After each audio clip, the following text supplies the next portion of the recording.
Hello, thank you for joining us today on what is hopefully going to be a very interesting video if you are into the world of sound and sound cards.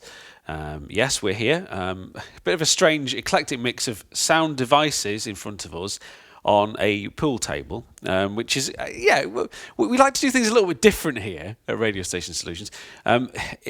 We just thought it'd be a nice setting. Dave Bradley-Jones is here. I'm Phil. We're both from Radio Station Solutions. Dave, yes. What have we got? We've got a collection of sound cards. We've amassed a collection over the last couple of days, and we're going to review each one of them because we get a lot of users who ask us when they're setting up PlayoutONE, whether it be standard, whether it be pro, which sound card do I use? Because there's just such a range of them out there these days.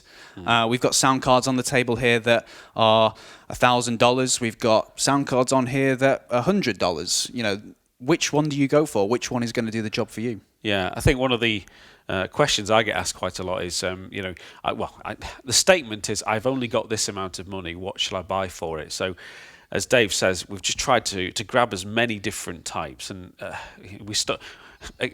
they're all different in different ways. They've all got nice little positives about them and suit different environments, but everything we do in Radio Station Solutions is all down to how much money you have or have not got. Let's be honest, you have a budget, so this is what we've done. And I think you've assembled a mighty fine list. Well, I like to think so. We've got something from each different company that are major players in the sound card market. Let's be honest, we've got the Focusrite on the end here. We've arranged them in lowest price to highest price, with the Audio Science at the front here being the most expensive. But if we go from the lowest end, we've got the Focusrite. This one here. Yeah, this is the 2i2 second edition, which will give you 2 microphone inputs and either 1 stereo output or 2 mono outputs.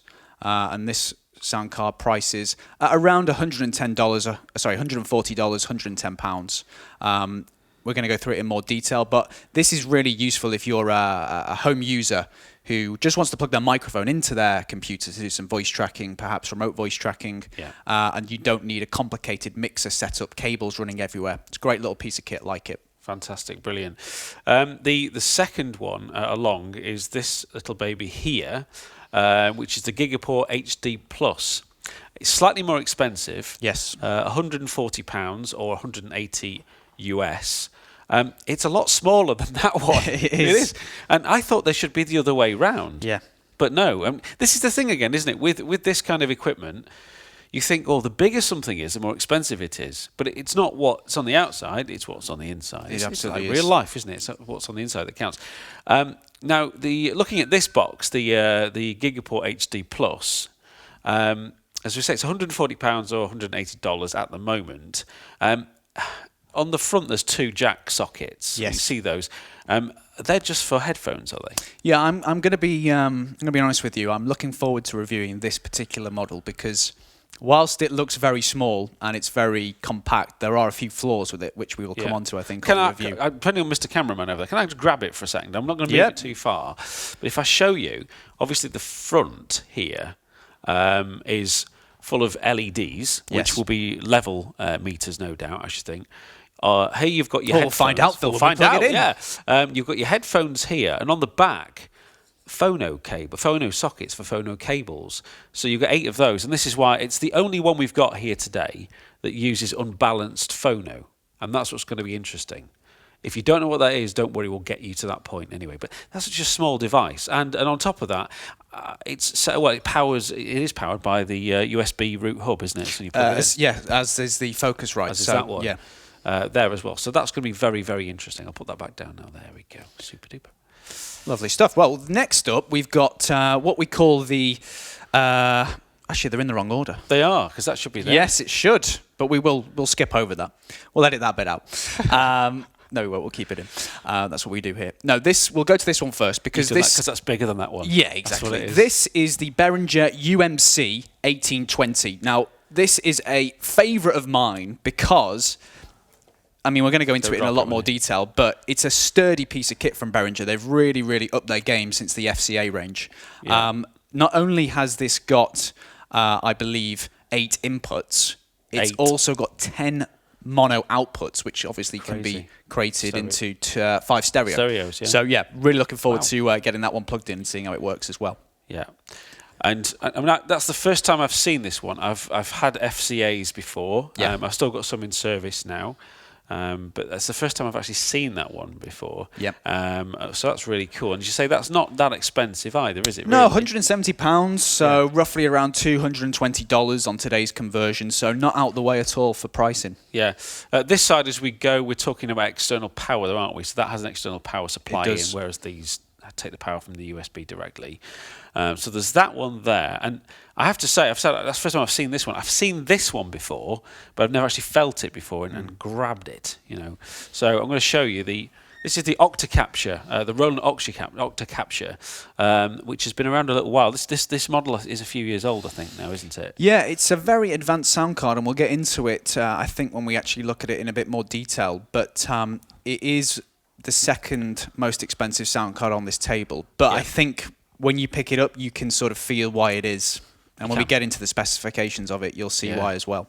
Yeah, and this one's retailing for $450-ish, $460. Yep. So that's £460, about $600. Yep. So it's not bad actually for what it is there at all. It's very, very good. So we'll put that back down. I'm always nervous when we get to this end of the table. I don't want to drop anything. Yeah. Now it's a nice cushion. I'm not going to touch the Audio Science card. You'll notice that we've got it on a static proof packet. Yes. That's because it is the only sound card on this table that actually goes inside of your computer. It's a PCI Express, I believe, sound card. So it actually slots into your PC, and then you have a breakout cable, which we're going to show you when we come to review the Audio Science card very shortly. Yeah. When you handle these cards, should I say, like any internal piece of computer equipment, you should be wearing anti-static armbands. Yeah. Armbands, wristbands. Armbands, yeah. I'm not going swimming. Does you sing? But yeah, that's why we've got it. Obviously, pool table, bit of static on here, so we are risking it slightly. But that's why we've got the anti-static packet there. Again, this sound card is the most expensive sound card on the table. You're talking around $1,000, wow. £780. But Audio Science, it's a brand that speaks for itself. Okay, Dave, what we're going to do with them then? So what we're going to do, we're going to take them all off the table. We're going to be extra careful with the Audio Science card. Unfortunately, we can't plug the Audio Science card in on this demonstration because the computer we've got over here is a very tiny NUC PC. However, we can explain all the pros and cons of the sound card when we come to it. So we're going to take them all off the table. We're going to plug them in one by one into the PC here. We're going to show you how they look on screen in Windows, and we're going to show you how to configure them in PlayoutONE itself, because that's obviously important. We'll go through the pros, we'll go through the cons, and then we'll leave the decision up to you. Right, it's time to do some testing with our boxes that we've displayed a little bit earlier. We're going to start with the cheapest of the bunch, yes, which is the Focusrite 2i2 Scarlett 2nd edition. Why is it called Scarlett? It's red. It makes sense. And here it is on the table. Quickly show you, we've got two ins. These are for line level or for balanced XLR. 1 and 2. We've also got a rather handy headphone output there as well. And what I like to see, I'm a bit old-fashioned, I like to see dials and knobs, no, I agree. to be fair. I like it. And this one's got a rather large monitor pot, which means that you can either listen to what's coming in or what's going out, or a mixture of the two on the front. And where is the what's going out? On the back. We've got the left and the right outputs, the line outputs there. Applications for this, you may be doing some voice tracking.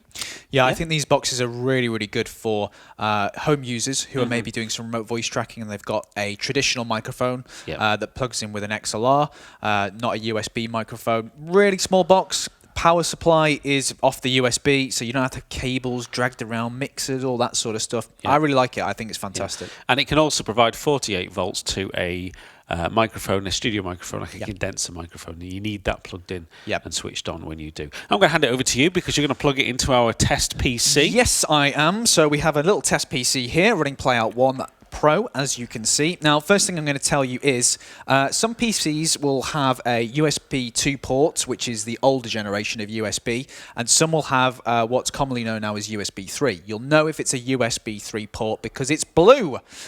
So maybe I can show you on our PC here without just damaging it. I don't know if cameraman Chris can zoom in and see the blue ports there. Can you see those blue ports? Well, there's 4 of them on there, isn't there? I'll just slot this in nice and neatly. Don't want to burn the pool table. There's a big exhaust burn the pool table down. Yeah. Right, so I'm going to plug straight into the USB 3 port here, and you'll know if it's working because, hey, look at that! There's a green light on the box. Green light. Now, what you will need to do, Focusrite, I believe, do supply a CD, but, you know, who has CDs in their computers these days? So you can just nip onto the Focusrite website, as we've done here, download the drivers, and then you will see, if we go into Windows and hit Sounds, you will see under Playback, there it is, the Focusrite USB, and under Recording, Focusrite USB. Now, this particular sound card needs to be run in ASIO mode. So, what does ASIO stand for? Audio Stream Input and Output. Effectively, what that means is when we're running in ASIO mode, our application, PlayoutONE, can talk direct to the box. Okay. It can bypass the Windows audio system, which introduces delay. Because if you've got to go from PlayoutONE to Windows, remix it all down, then pass it to the box, it's a path, isn't it? Yeah. It's going to take longer going that way if we can just go straight to the box. So the key point to mention with ASIO is that only one application at a time can be talking to the box. You can't have multiple devices, multiple pieces of software talking to the box. Yeah. So not recommended if you are running an Adobe Audition, for example, on the system, or another audio editing suite, as they will try and fight with each other, and you'll have a whole world of pain. So, useful if you're only running one application. If you're running multiple applications, probably not the box for you. Yeah, okay, fair enough. In our instance, though, here, it's fine for us because we're just running PlayoutONE. So, I'm going to fire up PlayoutONE. And we're going to put it in ASIO mode, which I'll show you how to do now. It's dead simple. What we do is we go into our settings window here. And if we go to hardware, you'll see this little tick box at the bottom. Use ASIO. Yep. Save. Close PlayoutONE down. Got to close PlayoutONE down because it's a whole new world ASIO compared to Wasapi, which is what we default. So you have to close it down and restart the program. No problem at all. So what we'll do now is we will fire up PlayoutONE, and we will see a whole new world of ASIO inputs, which is what we want. Amazing. Yeah. Here we go. So, in we go again. Hardware. So, we can select our players to be the output 1 and 2, like this. And notice you've got the little ASIO in brackets at the front there. Yeah. And then for our VT and record device, we're going to select the ASIO driver, which is why you see Focusrite USB audio, or sorry, Focusrite USB ASIO. And then you've got a number of input channels. So this particular Focusrite has, they call it's 2 ins, but essentially it's one stereo like pair. left and right, yeah. So if you were to record your microphone on this input here, it's going to go in on the left. And if you record your microphone in this input, it's going to record on the right. Now that's going to sound weird when it comes out of PlayoutONE. So we have this little button here, which is called Make Mono. And what that will do is take the left signal, mono it, so it sounds natural when it comes out on the air. If you have, for example, the Focusrite 4i4, the 6i6, then you will see all the other inputs in this list here. Okay, so that's how you see it. Yeah. Okay, that's good. So that's the Focusrite Scarlett 2i2 second edition. As I say, really good box, value for money, $140, around £110 on the day we did the conversion. I really like it. It's one of my favourites for home studio use. Fantastic.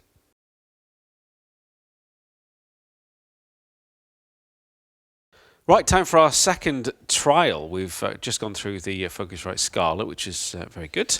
We're going for the second in the bunch. It is the second from the bottom when it comes to price at £140 or $180. It's the Gigaport HD Plus, which is this box here. On the back, you'll see it's got unbalanced phono outs. If I just turn it round to the front here, lots of little LEDs to possibly show you where the audio is coming out of, which of the 8 outputs you've got. There's 2 sets of headphone outs on this as well. You've got your USB in here. I'd like to ask a question, if I may. You're talking about... I was in mid-flow. Well, you're talking about balanced and unbalanced. Yes. What is the difference between balanced and unbalanced? Oh, here we go again. It's one of those. Many people will be used to seeing these phono connectors and also standard kind of jack sockets. It tends to be unbalanced. First of all, unbalanced audio is quieter than balanced. Balanced is you can get more volume out of it. But it's the way in which the audio is sent and arrives at its destination. And it's kind of highly technical how it happens. You probably see in studios, they have those 3-pin XLR cables. Yes. Yeah. We've seen them around. Yeah, we just had one on the Focusrite.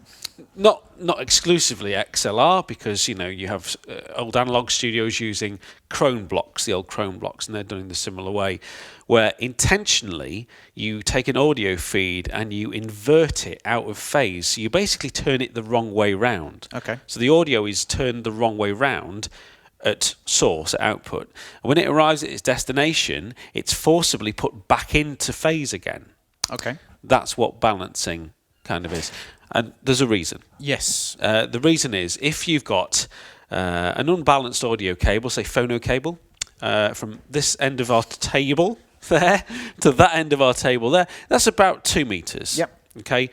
Now, along that 2 meter run of cable, you could pick up some noise. Like electrical interference. We've got a dirty big great cable here. There's some mains cabling down here. And if we put that mains cable close to the unbalanced cable along the top, you might pick a little bit of noise up on there. Like a little... just a little bit of something. However, if that was a balanced cable, what would happen at source is, at this end, the audio would be turned inside out, in effect. Like me taking my top off now and turning it inside out. Okay. Yeah. I'm going to go to the end inside out, and then electronically be put the right way round. Okay. Okay, are you with me so far? So basically what you're saying is I'm starting here, I turn my T-shirt inside out, yes. I walk down here, yes. I collect loads of noise and dirt and horrible dust. stuff, but then when I get to the end, I just turn my top inside out again and I'm look nice and neat. Absolutely fine. That's what balancing kind of is. And that's that. And the reason why we do that in professional broadcast is you can have a balanced audio cable at a very long length. Between studios. If it does pick up any noise from one end to the other, by the time it gets to the end, you won't hear the noise. It'll be cancelled out because of this process. So when someone next asks you what balanced and unbalanced is, you can say, just take your T-shirt off, turn it inside out, and then turn it back on again. And say the word fluff. Yeah. Thank you for the science lesson, Phil. That was very interesting. Anyway, back to the box. Yeah, so this is unbalanced. It's unbalanced. So we can't really run this in a professional environment, is what you're saying. I'd say I wouldn't want to stick a very long cable on this, because by the time, I wouldn't want to be switching this on here and putting a phono cable across to that room over there. Yeah, okay. Because you never know what's going to happen. But, at £140, it's not so bad. I've got to say now, one thing that when I first unboxed this, I thought, well, hang on, there's 8 outs. We've got 2 headphone outs. Where's the in? There is none. There isn't one. No, there's no input on this. So, it's an interesting little box. For play out, it's absolutely fine, okay? But I would imagine if you're trying to record something, you're going to have to use another device to record into it. Yeah, so I guess this is going to be useful, for example, if you're going out with a laptop on an outside broadcast, for example, and you want to plug it into a small mixer, and you want, each PlayoutONE channel to be on an individual mixer channel. Yeah. Great. The cable length, as you mentioned, is going to be pretty short because it's going from the PC to the small mixer here. But... in a professional studio, it's not going to cut the mustard, is it? No, probably not. You're going to need either an onboard sound card to take the audio, or you're going to have to use something else. Onboard sound cards can sometimes have noise as well, so I'm not sure. I don't know what we're going to do with this. It might be brilliant. It might not be. Let's have a look and see what it looks like on PlayoutONE. So there you go. Be very careful with it. I'm not 100% on the build quality, I have to say. I don't want to be too negative at this stage. It's a bit... It's very... I'm doing that, and it's moving. Would you want your radio station to be relying on this? I know it's very close up, but it's kind of moving about. Yeah. So I'm hoping that it's going to be okay. Well, here we go. Take cover. Yeah, take cover. We don't know. Have we got fire extinguishers? That's right. Oh, good. We'll find one if we need one very quickly. I've got flannel. Again, I'm going to plug this into the USB 3 port. Oh, I'm nervous. There we go. We're on. Oh, there's a blue light. Oh, sorry, there's a blue light. There's a blue light. Good start. Good start. Right. I'm told by Gigaport that this doesn't need ASIO. So we're just going to fire up PlayoutONE in normal mode, and we'll see what happens. So here we go. Should we have a look at Windows as well, just whilst we wait for that to load? So as you'll see, recording, zilch. No recording. So no recording on this. That's the onboard microphone. And there it is, speakers Gigaport HD Plus. Now you'll notice in Windows it's only showing as one single output, but don't worry about that because in PlayoutONE, if we go into our hardware settings here, and we drop down player 1. There we go. 8 so we channels. Can see all the outs. Yeah, so 8 mono channels, 4 stereo. So we can do 1 and 2, 3 and 4, 5 and 6, and 7 and 8. I tell you what, we've not done this in the trial run. We didn't play anything. So should we just play something and see what happens? Yeah. Let's do it. Okay. There we go. Yep. So 1 and 2 are flashing away. So that's left and right. Well, that's pretty good, isn't it? Let's now put Hall & Oates in number 2, which is 3 and 4. Okay. And there's 3 and 4 flashing away like that. Yeah. This is great. Next one. And there's 5 and 6. Yep. And finally 7 and 8. So okay, there we go. Let's light it up like Las Vegas. Or if you're watching in the UK, Blackpool. There we go. Look at that. There we go. Skegness. There we are. Look at that. Look at that. Hall & Oates is all playing there without a touches. So there you go. That is the channels. Gigaport HD Plus. In the States, it retails for around $180, and right here in the UK, £140. My final word on that is it's okay for an outside broadcast, but I wouldn't want to rely on my radio station using that as an audio sound card.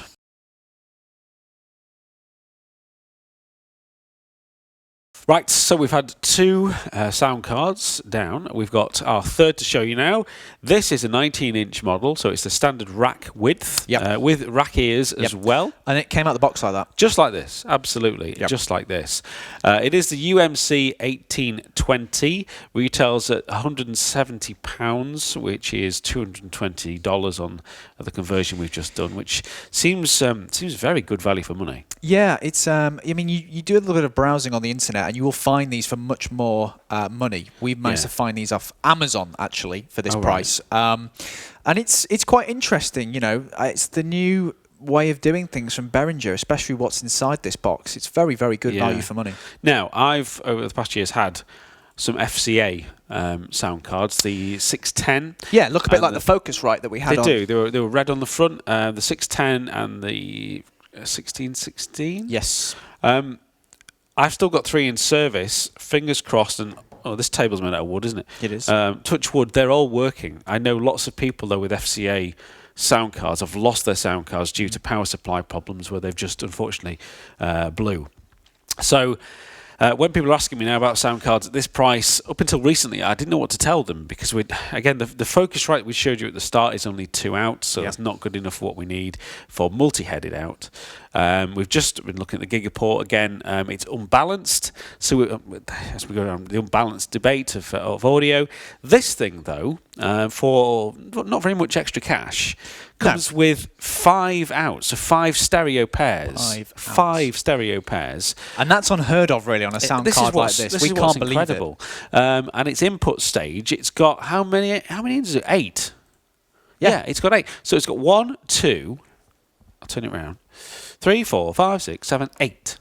So it's got 8 ins and 5 outs. And people may be going, 5 outs, who cares? Why do you want 5 outs? Well, if you think about it, in PlayoutONE, as I'm going to show you in a minute, you've got your 4 card players. Yeah. You've then got your preview channel. Of course. Or your edit channel. Or your voice track channel. That all comes out the monitor device. To have that actually coming out of the same sound card, you know, I've know stations who use a different sound card for the monitor channel, or they use the onboard sound card. We use at Newark, my friends, we use the onboard channel for that. So because we're still using the FCAs. So this means it's all professionally balanced, coming out of the one machine. And for that price, that's nuts. That's in fact that I'm looking at the prices. It's changed. It is £170. That is the same price as we paid for the FCA 610. Yeah. So it's fantastic. And it's you. I mean, I know you. Can I just? Yeah. Do you want it? You want it? I want it. Don't you? He wants. But it's weighty. Oh yeah. Do you know what I mean? So carry it around like a ghetto blaster in the 80s. No, you can often tell, can't you, with a piece of kit. if it's solid. This is solid. It's this solid, is going to isn't go it? in your rack. Not only does it look great, it's solid. Absolutely solid. It's a very, very well-designed, well-built piece of kit. You've obviously got headphones on the front as well, where you can actually listen to the different audio channels, which is fantastic. Two sets of headphones there, isn't there? And it's fantastic. Some people may say, well, it's got these knobs on the front. People are going to mess with it. If it's in a control room, if it's locked away, it's not going to be a problem. Yeah. Something else to note here is the input amplifiers are Midas amplifiers. The Midas Touch. The Midas Touch. Now, you've probably heard about that name before. Very, very well known in the industry for a very low noise input stages. Behringer have been, I think they got together a wee while ago with Midas to get this put into lots of their products. I've got a digital mixer at home, a Behringer digital mixer at home that has that in, and the levels, the actual audio level is stunning because there's no the noise floor is so low. Yes, you can really ride them well. So I'm very excited about this. I think it's a really good unit. We're going to plug it in a sec. It does need external power. Yes.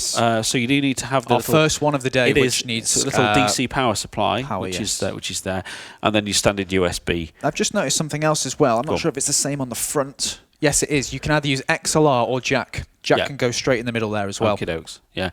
So you can do either or. So balanced. Balanced all the way through. That's fantastic. I love this. I really do. What's it going to happen? What's going to happen? We'll plug it into the machine and let's see. While you were talking, I've plugged it into the USB 3 port. Do you want to just turn it on the front for me? There we go. Now, ahead of this, we have been to the Behringer website, or the Music Tribe website, as it is described as on the internet. We've downloaded the driver. Really simple to install. Click, click, click. Plug it in. Done. So that's what we're going to do. Right, let's have a little look then at how it looks in Windows. Dun, dun, dun, dun. Okay, so there it is. There it is. So you can see on in the Windows control panel, we've got main out 1 and 2. 3, I don't know why they're in a different order. They always do that, don't they? Yeah. 1 and 2, 3 and 4, 5 and 6, 7 and 8, 9 and 10. Recording. Again, 1 and 2, 3 and 4, 5 and 6, 7 and 8. We've got and there's a digital as well. SPDIF. Yeah, the SPDIF. Yeah. If you've got digital in, you can use that as well. But by default, there's 4 8 monos, 4 stereos, and again, you've got 10 mono outs or 5 stereo outs. So should we open up PlayoutONE and see how it looks? Yep. Now, I should point out at this point that we don't need ASIO mode for this. This will work straight out of the box in Windows Wasapi mode. So if I open up our settings window, here we go. So as you can see, if we go into the record section here, you've got all your inputs. There are the 4 inputs. So we can choose line 1 and 2 and line 1 and 2 there. And on the monitor channel, big plus, there we go, line out 9 and 10. We can actually have a separate monitor channel on the Behringer UMC 1820, which I think is absolutely fantastic. Really good box. £170 in the UK, around $220. You just can't beat it, my opinion. Yeah, I think it's fantastic. I really do. A very nice development.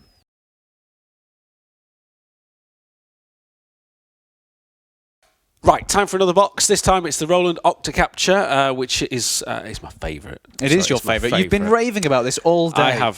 £457 we paid for that, which is $600, 8 ins and 8 outs. Do you want some personal time with the Roland? Should I get out of this video for this? I am single, so I'll be taking this for a little little schmooze later. So here we go. It's a wonderful piece of equipment, to be honest. It does come with rack ears as well, so if you want to rack mount it, that's absolutely fine. I'm going to switch it on. If I hold that down, it should stay on. There we are. Lights up blue. We always like blue LEDs, don't we? Yes, they're always class. You've got inputs on the front here, so input 1, 2, 3, and 4. And if I just switch it around, if it's got enough cable on the back, don't drop that. The other 4 are on the back there, so 5, 6, 7, and 8. The outputs are via these balanced TRS jacks on the back, so we've got those here. Digital outs as well, and you've got MIDI if you want to be in the world of MIDI control. So there we are.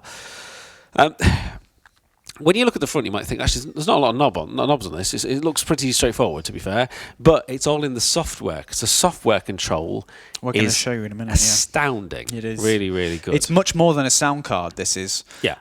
It's like a whole studio, basically. Yeah, it's got effects built into it. It's got compressors built into it. It really is. I guess it lives up to its price tag. Yeah. You know, the UMC, which we just saw, was a standard 4-in, 5-out sound card. Yeah. Which we liked. We liked, for the price of it, it was brilliant. This is just another stage further. It is. For me, I'm going to say that it probably I mean, you could buy nearly 3 UMCs for the price of this. Yeah. So for me, it may be a little bit overkill for PlayoutONE, but I know why audio engineers love having this, because it'll probably last 10 years. Yeah. It's so well built. It's a lovely, lovely piece of kit. And as we're going to see in a minute on the software side, it's very, very intelligent as well. Obviously, only 4 outs compared to the UMC, which has 5 outs. Yeah. But it also makes up for the fact that it doesn't have that extra out with the software capabilities that it's got. Very, very nice little little box. Very nice indeed. We've already plugged it into our test PC Yes. over here. So if we switch across now, we'll be able to see how we use it. Yeah, so again, this device doesn't need to be running ASIO mode, because as soon as we fire up Windows, you will see that all the 4 outs are displayed here. So they are OP2 Capture, and in the recording section, there we go, they're all there.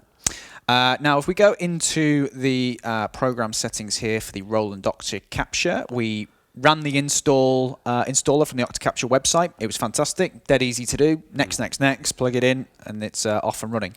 So this is the actual control panel for the OP2 Capture. Yeah, it's. I am not a technical person when it comes to audio control and effects. So this is definitely more up your street, I think, being the more musical out of the two of us. It's also got, if we go to this button up here, the direct mixer, you can control every single little bit of aspect to this. It's a serious piece of kit. It really, really is. One of the things I liked is that you've obviously got compression here. So if you've got a microphone plugged into that, I'm guessing you could actually add some compression to it, make it sound a little bit sweeter, a little bit more enhanced, which is fantastic. It's it's very, very, very good indeed. Yeah. So to configure it in PlayoutONE, dead simple. We don't need to run it in ASIO mode. All we have to do is fire up PlayoutONE. And I wonder if we play some audio, if it's going to light up at the front like the... Oh, I hope so. Yeah. Wouldn't that be good, ladies and gentlemen, if it lights up? Yeah.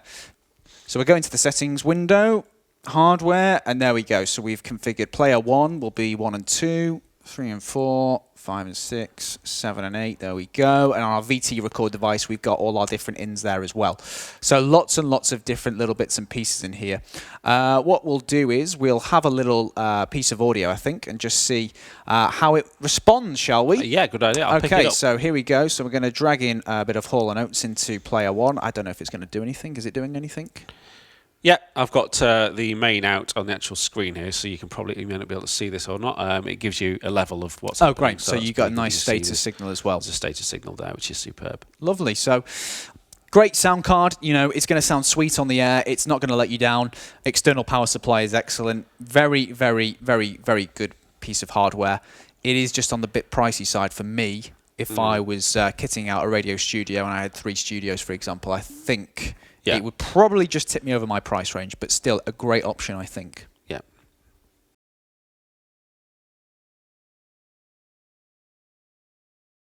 Okay, so 4 sound cards down, 1 more to go. This is the most expensive of the bunch. It's the Audio Science ASI 6720. It's there on the anti-static thingy, what's it? Because we're obviously on a pool table, which is we're very much risking our insurance with this one, but hey, we'll go with it. We've just spent £780 on it, which is $1,000 in today's money. It has 2 ins and 2 outs. And you know, when we say that, it's quite disappointing, isn't it? I was getting very excited to that point. For a sound card that costs $1,000, it's got 2 ins and 2 outs, but the key difference is it's an Audio Science, so you're paying for the make. Yeah. It's a PCI Express card, so it slots into the PC. But this particular one also has GPIO capability. Now then, this is I'm going to move this just slightly out the way. So this dingly dangle here is the GPIO interface. Yep. Looks like an old printer interface. It does, doesn't it? Yeah. But that's the GPIO bit. So turning on your satellite feeds on and off. Reacting to other bits and pieces. So this thing can do all of that as well, which is interesting. That's one end of it. And here's the other end of it there. Balanced audio. There's your ins and the outs. I'm assuming that's your digital. Yes. Ins and outs. And here is the interface part to the card, because if you notice the card there has got a very slim interface thing. It plugs into that. So that goes in there. Yep. And then all of this stuff comes out to where you need to put it. Yeah. It's like milking a cow. Yeah. Now, There obviously, go. we can't plug this into our little nook here, unfortunately. But we did have a machine earlier on in the day that we were able to play with and have a look at this. And again, very, very simple to install the software. Windows will see it as a Wasapi device, so no ASIO required. Yeah. The software functionality within the Audio Science control panel is fabulous. It's very, very good. Very, very, very neat and easy to use. And it's a fantastic sound card. The sound out of it was very, very sweet. It was pure. I imagine it would be, yeah. It was absolutely fantastic. But you are limited to the 2-in, 2-out. And the question I would say is, you know, if you're spending £1,000 on a sound card, would you rather have an Audio Science, or would you have maybe 2 Roland OP2 Captures, or, I don't know, 6 UMCs? Well, we've reviewed all the sound cards, Phil. I think you've got to have a favourite, haven't you? I think we just need to have a quick summarise on what we've had. We've obviously had the Focusrite Scarlett 2i2. Yep. We had the Gigaport HD Plus. Yep. We had the Behringer UMC 1820. Yep. The Roland OP2 Capture, and of course the Audio Science ASI 6720. I have a favourite. Oh, he's got a favourite. I've got a favourite. What's your favourite, David? Well, I was torn between the Roland, yes, because of all its sexy things on the actual software, yeah, and also the Behringer UMC. Okay. Because of the 5-outs. The 5-outs to me, the way it was built, was fantastic. I've been swayed on my decision. If I was coming at this from a studio broadcast side and I was having to kit out maybe 2 studios and a server sound card, I would personally go with the Behringer. Okay. The UMC 1820, £170, around $220. That would be my favourite. Yours? I'm going to say that I think if the budget would stretch, I'd probably go with the Roland, because you're getting. I think you're getting a little bit more flexibility, and you probably may find it will last a little longer. I'm not saying that Behringer wouldn't. I don't know. German engineering. It's a fairly new product. So if I was looking at it from my point of view now of running Radio Newark as well as I do, I've got 3 areas I need to kit out. I would do exactly what you're suggesting. I think I'd probably go with the Behringer, because it's, as we say, it's £170. Yep. I've got to buy 3 of those. Well, that's fine. If I had to buy 3 Rolands, well, we're talking a lot more. So.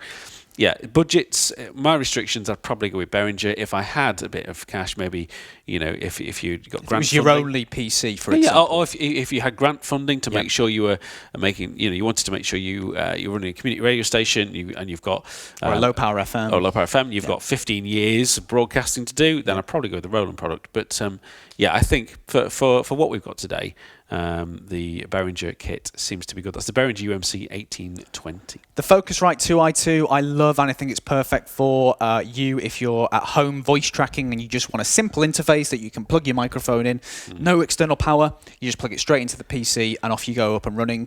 I think that's fabulous. For the price, £110, around $140. I think it's a stunning device. Well built, very, very good. Gigaport HD Plus. Do you know what? It's one of these things, isn't it, where you'd like to like it, because you know what? I always like an outsider, rank outsider in something, because you just never know. I think the only thing for me is that, well, first of all, it hasn't got an input, so you'd have to use another device for audio in. Yes. And it's unbalanced audio, and I'm not a mad fan of unbalanced audio in a studio. I wasn't keen on the build quality as well. It was it's rattling a bit around, wibbly-wobbly, in parts. But it was the lowest of the bunch for multi-out. Yeah. And that's what we're going to... Let's not forget that. The Focusrite was the cheapest, yes, but it was a stereo out. Yes. Whereas the Gigaport has got 4 stereo pairs. So if you've got...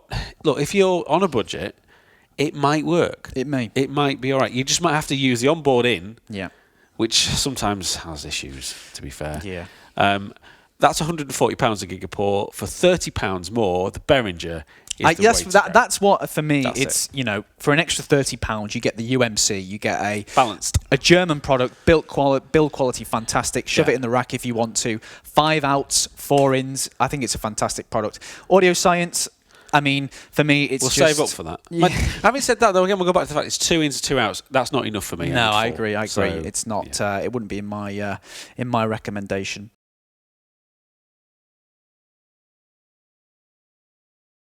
So there we go. Hope you found this video useful. We've got plenty more videos on our YouTube channel. You can also find them on our website, PlayoutONE.com. And if you've got any questions about any of the products we reviewed today, then do submit them through the website, PlayoutONE.com. Thank you.